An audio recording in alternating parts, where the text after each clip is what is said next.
जय Shri Krishna everyone, welcome back to my channel. Friends, आज के इस वीडियो में हम बच बारस की कथा सुनेंगे।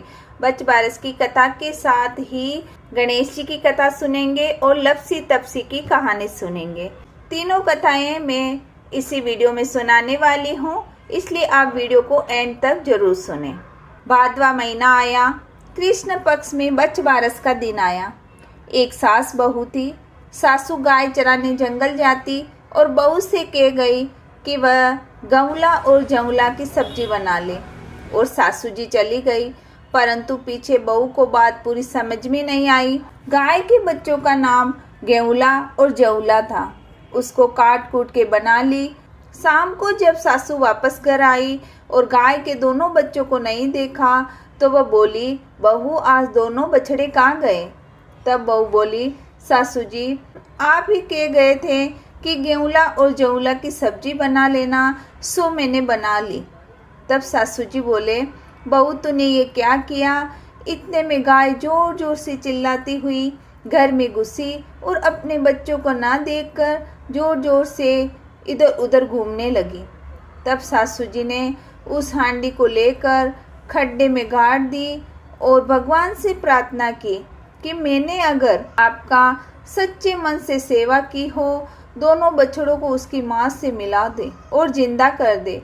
अब गाय जोर जोर से बछड़ों को बुलाने लगी तो जड़ से वो दोनों बछड़े गड्ढे में से निकलकर आए और अपनी माँ का दूध पीने लगे। तब से सभी औरतें गाय और बछड़े की पूजा करने लगी और उसी दिन से कोई भी गेहूं और जौ नहीं खाता है। हे भगवान, उस बुढ़िया की लाज रखी वैसी सबकी रखना। जिस तरह आपने माँ को अपने बच्चों से मिलाया वैसा सबको मिलाना। इसी कथा के साथ गणेश जी की कथा सुनी जाती है। तो एक ब्राह्मण और एक ब्राह्मणी थी। ब्राह्मण कहता, लाव लाव रोटी रख।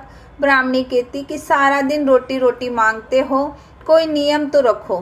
कुछ न हो तो मंडी में जो गजानन जी हैं उनके दर्शन ही कराओ। ब्राह्मण दर्शन करके आता और देखियो देखियो करता जाता। चार चोर धन का बंटवारा कर रहे होते हैं। ब्राह्मण का नियम था कि देखियो देखियो करता हुआ घर आता था। इधर चोर धन का बंटवारा कर रहे होते हैं, उधर ब्राह्मण देखियो देखियो करता हुआ जा रहा होता है। चोर समझते हैं कि इसने हमें देख लिया है। चोर ब्राह्मण को पास बुलाते हैं और कहते हैं, ये धन की गांठ तू ले जा। ब्राह्मण धन की गांठ घर पर लाकर ब्राह्मणी को दे देता है। ब्राह्मणी ने लेकर कोठे में रखकर केसर पतासे की बरसात कर देती है। ब्राह्मण जाकर बाहर बैठ जाता है।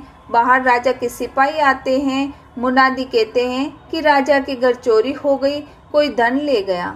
इतने में ब्राह्मण कहता है कि मैं ले गया हूँ, मैंने मेरी पत्नी को दिया। सिपाही ब्राह्मणी से पूछते हैं कि तुम्हारा पति जो धन लेकर आया है वह कहाँ है? ब्राह्मणी कहती है, इन्हीं से पूछो कि कब लाए थे। ब्राह्मण कहता है कि उस दिन लाया था जब केसर पतासे की बरसात हुई थी। तब ब्राह्मणी सिपाही से कहती हैं कि आप भी किसके चारे लग गए, कभी केसर पतासे की बरसात हुई है? ये तो पागल हैं। सिपाही चले गए। हे गणेश जी, ब्राह्मण को टूटे वैसा सब पर टूटना। बोलो गणेश जी महाराज की जय। इसके बाद लपसी तपसी की कहानी सुनी जाती है। जब हम लपसी तपसी की कहानी सुनते हैं तब हाथ में जो दाने लेकर कथा सुनते हैं उन दानों को हमें नीचे रख देना है। उसके बाद हमें लपसी तपसी की कहानी सुनते हैं। उठो तपसी, झीमो लपसी, माँ की बात को फल माने वैसी और आपकी बात को फल आपने वैसी। लपसी तपसी की बहुत ही छोटी कहानी है। इस तरह हमें बच बारस के दिन ये तीनों कथा सुनी जाती हैं। आई होप मेरी दी गई जानकारी आपके लिए हेल्पफुल हो। अगर वीडियो आपके लिए थोड़ा भी हेल्पफुल हो तो वीडियो को लाइक करें और चैनल को सब्सक्राइब करें। मिलते हैं अगली वीडियो में। वीडियो देखने के लिए आपका बहुत बहुत धन्यवाद।